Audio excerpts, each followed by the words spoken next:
Welcome back, and today we're putting together I like to call the DLM specials.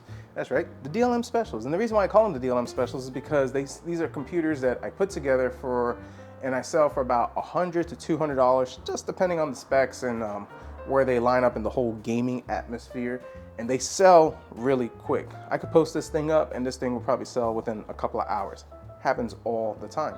Entry-level gaming PC that you're able to play most games, if not all the games that most people play at 1080p low to medium settings at over 60 frames per second. Not a bad deal. Not to mention that, you know, for a couple more dollars, you can upgrade it, get a better graphics card, CPU. It just depends on the combination that we have. But I mean, these PCs, they move quick.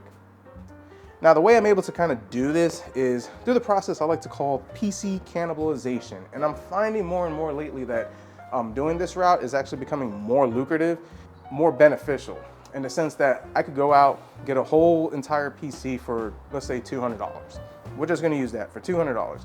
And then I take the pieces, part them out, either I sell them on eBay or sell them on the Facebook Marketplace, and by the time I'm done, typically I'm able to double my profits. And then the pieces that don't sell, that just really are not worth the time in selling, or the return is not gonna be worth on it, you get all this stuff left over, pop in a PC together. The PC costs me actually it costs me nothing because I've already made all my money back, and then just list it up for sale for $200, decent specs, show a video of it playing and what it can do, and people come snatch it up real quick. And of course, throw in the RGB, forget it. People lose their minds. I gotta have it, gotta have it. I'm not kidding. People love the RGB stuff, and that makes a computer sell really quick. I'm not a fan of the RGB, but hey, if the customer wants it, that's what they get. So before we dive into the specs, what I have and all the stuff behind it, I gotta build the desk. So let's turn the camera around and show you what I gotta do quick. So the company reached out to me, FlexiSpot. They have those, you know, robo desks that, you know, pretty cool. The standing desk type setup, you know, good to make sure you got the blood flow going. And they said, hey, try out our desk. So I'm excited for that. I'm thinking about setting it up in the garage because one of the things is the desk on the right, which everybody hates this desk. I'll show you.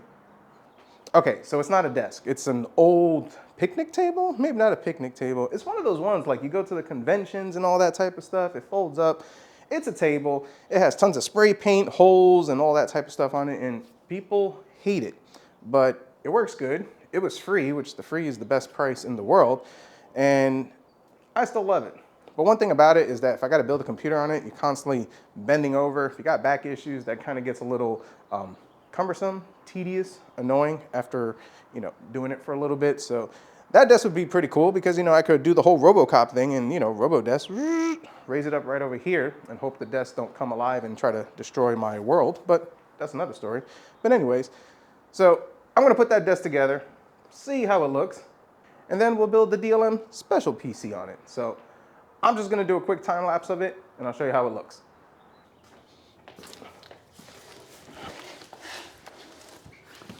This is really heavy, really heavy, really heavy.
It's done. Installation was actually not that bad. This thing is heavy and it's sturdy, pretty awesome. Now, the moment I've been waiting for, maybe you've been waiting for, besides the build. Going up, rising, rising, Rising, still rising. It's kind of like an elevator for my computer. See how high it goes. I think it still goes higher. Whoa.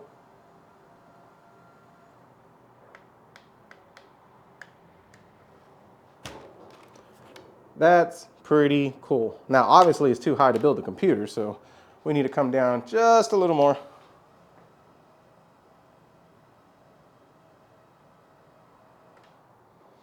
And honestly, this is perfect. This is awesome. Folks, a guy is torn on this one. So the plan for this desk was actually to be in the garage. And I still kind of want it in the garage because, I mean, look at this. This kind of changes the whole dynamic of the channel. I mean, yes, I love my bench over there, but, you know, a guy's got a 360. This is pretty nice. I could go from this angle, this angle, this angle, this angle, get better camera shots. But my garage is small, so where am I going to put this thing? Tuck it away. I can't replace the table behind it because car parts go on there, and I don't want to get this thing messed up. This thing is pretty nice. And then the other thing is I like it more than I thought, in the sense that this would be perfect for my main rig in the living room. Oh, decisions, decisions. But anyways, enough about this desk. Pretty awesome flexi spot. I'll post a link if you're interested in this desk. Let's get back to today's build. All right, so let's dive into what we got. So first things first, for our motherboard, Dell Inspiron 5675. So if you're familiar with this and you've been watching videos on the channel, I got a computer and it was infested with roaches, but we were able to salvage almost everything on it. I still have that board. The roach motherboard cleaned up really good, and I actually put that in another PC and wound up flipping it. But if you remembered, I thought the motherboard was bad, so I went ahead and bought another one. I paid $20 for this on eBay.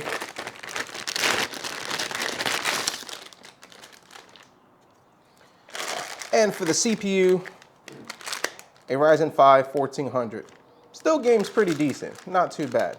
Now, the fortunate thing about these Dell Inspirons 5675, if you're gonna case swap them, number one, the back plate, you can keep it. Only thing you gotta do is just get this little adapter. They're like 10 bucks. It's right over here, as you can see. And with this little adapter, it allows you to have the power switch and a couple of other LEDs. DDR4, 2 M.2s, actually not a bad motherboard. You could use regular power supply, no other special adapters, and everything works great, and you don't have to do any special modifications. So still a decent motherboard and will work good for this build. Now, of course, for our storage, we're going to use an SSD. This is a 256. This will load Windows and all that type of good stuff. And we're going to put a 1 terabyte mechanical. This is a low budget build. We're not going too crazy, and it would definitely get the job done. 2 8 gig sticks of DDR4. I think this is 2400, so 16 gigs. Now, if you are going to use this motherboard, you need to use the stock cooler, because apparently these coolers have some type of thing in here that if you don't use it, it's going to say the CPU cooler is not working. So stock CPU cooler. These are actually the original Musitek fans. So the case I'm using is the Musitek case. You'll see it during the build, but I had another customer who bought this case and actually ended up upgrading to some Lian Li fans just for the customization of the RGB. So I actually kept these, and well, now we have them and they could go in its home. So this is why it's good to keep old parts. You never know. And for our graphics card,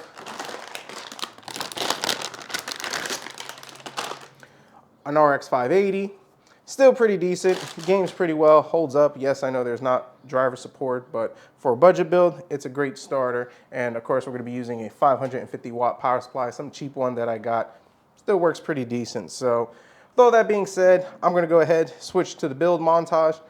We'll see how this thing comes out, and then we'll game on it, see how well it performs. So let's dive in.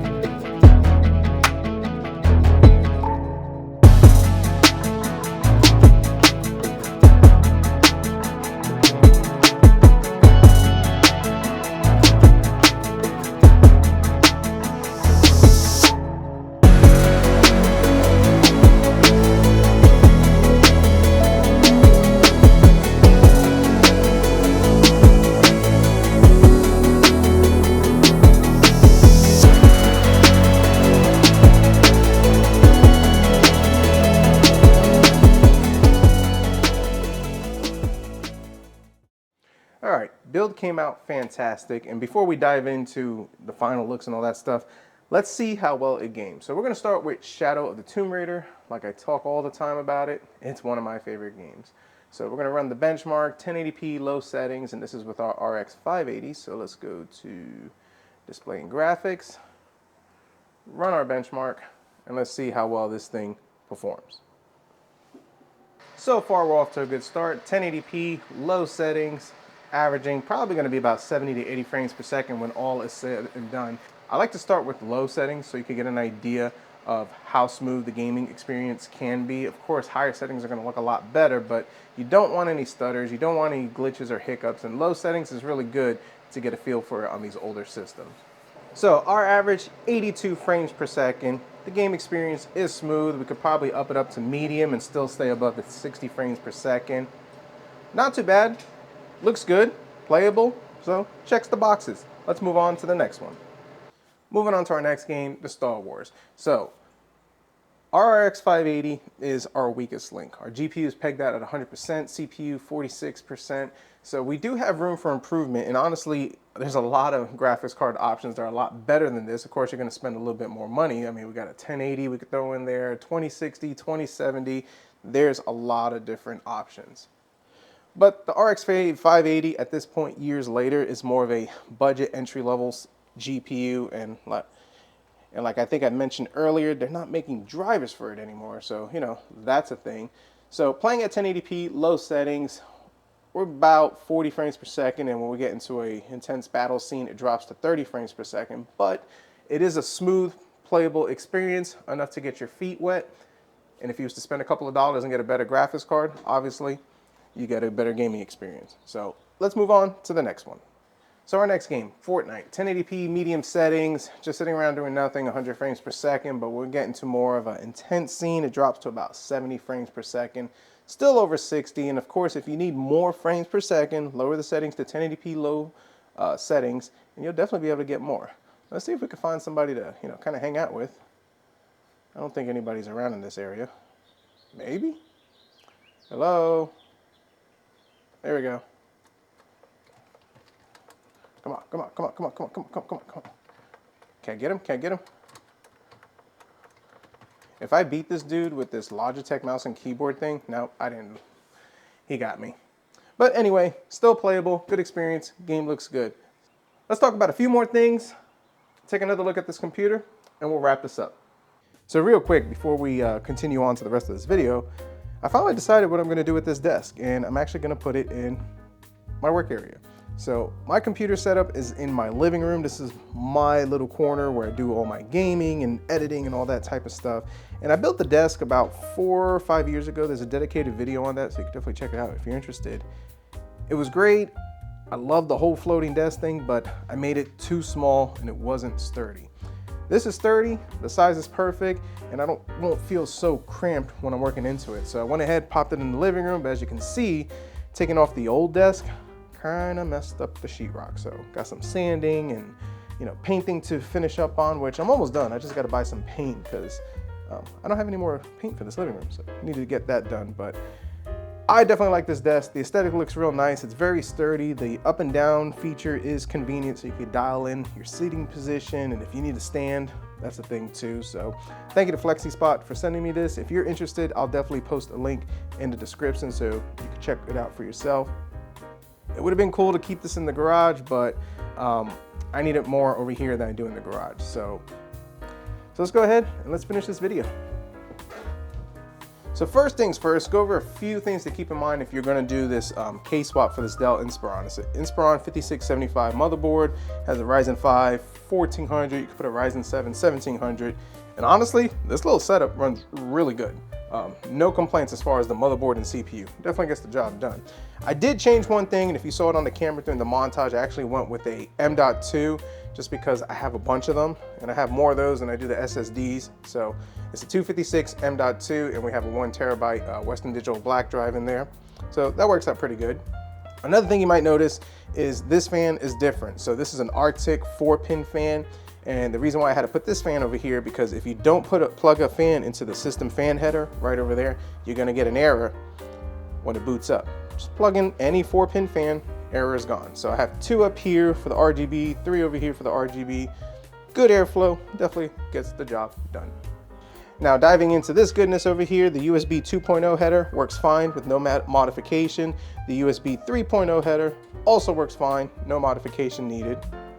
Another thing to note, if you're doing this case swap, the front audio header right over here is a lot different from the traditional one. Dell, you know, they did their own thing on that. So if you want the front audio, maybe there's a pinout online. I haven't researched it, but most times when I sell these things, I disclose that, and a lot of people just tell me, oh, I have my own with USB, Bluetooth, or whatever. Plus you still have the audio in the back, but other than that, everything works perfect. You get no warnings or error message when it boots up. So the Inspiron 5675 case swap, really easy. So 2 games to mention. Number 1, The Last of Us. It's weird because I've played The Last of Us on RX 580s and it worked fine, even with outdated, newer drivers. It kept giving me an error for not having the latest Direct 3D, whatever. Never seen that before. So I guess there was an update for The Last of Us, but I guess you can no longer use an RX 580 if you want to play that game. God of War, Ragnarok. It does play on here, but I was unable to record it, and I didn't record it in time because the game keeps crashing. It's no fault of the system or the graphics card by any means. It just keeps crashing. My main rig, it keeps crashing, and my Steam Deck, it keeps crashing. There's a point in the game where I'm at that once you get there, the game crashes. I tried reloading the game, starting a new game, and it just crashes. I don't know what's going on with that. I spoke to a buddy of mine. He's having the same thing with it. The date of this video right now is March 12th. So as of March 12th, I don't know, God of War keeps crashing, but it is playable. Before it started doing the whole crashing thing, 1080p low settings, messing with some of the tweaks inside the game, I was able to get 70 frames per second. Ran real good, plays fine. So if they ever fix that game, you could definitely play it on this. So real quick, I want to just kind of mention this. If you have a Dell Inspiron 5675 and you're doing the motherboard case swap, and you have that system and you're running into a lot of instability, glitches, crashes, and all that type of stuff, update your BIOS. When I put this together, I was running into all those issues before I started diving into hardware swapping and all that type of stuff. I checked Dell's website. They had a newer BIOS. I think the first revision was 1.3.7 and the last one that came out was 1.5.0. Updated the BIOS, all my issues disappeared, and it saved me a lot of headache troubleshooting. So if you have this Inspiron 5675, update your BIOS. Now going back into what I said earlier, a $200 PC like this will sell really quick. And what it is that people are just looking for budget gaming PCs to get their feet wet to determine if PC gaming is for them. And if you look at the prices of used PCs, medium to high end, I mean, upwards of anywhere from $600 to $2,000 and maybe even higher. People don't want to spend that type of money.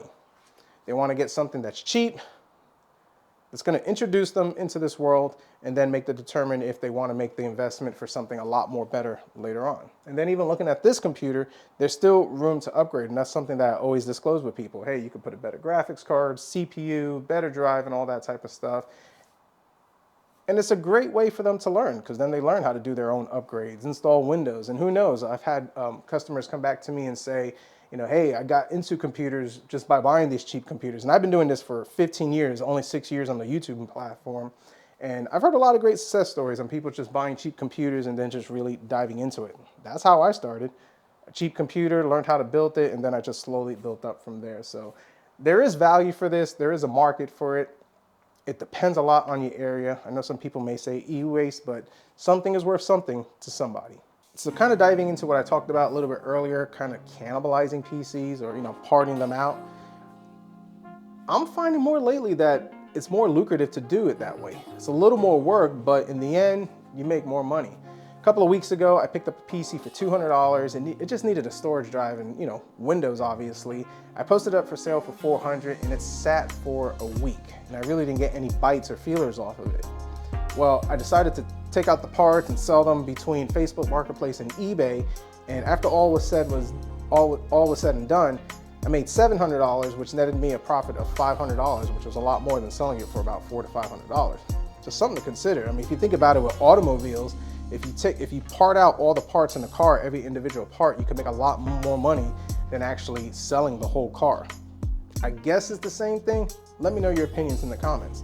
And then from parting out the PCs, all the extra stuff that you have lying around from them, you're able to put a computer like this. This motherboard came from a Dell Inspiron, and there's a video on that. This case came from the Gun PC, and there's a video on that too. So I'll post links to all these videos, but that's where I got this case from. That's where I got the motherboard from, the RX 580. I bought a system with the i5 10th gen. I popped in a 2060, and I ended up with a 580. So all these parts are just the leftovers that I'm able to put together, create a cheap gaming PC for about $200 and sell it off. Will I keep doing this? I don't know. Just depends on how the market goes or how things go. But for right now, it's kind of the angle that I'm going at. So with all that being said, comment down below. Let me know your thoughts, concerns, criticisms. Do you think parting out PCs is worth it? What are your thoughts on these entry-level $200 PCs?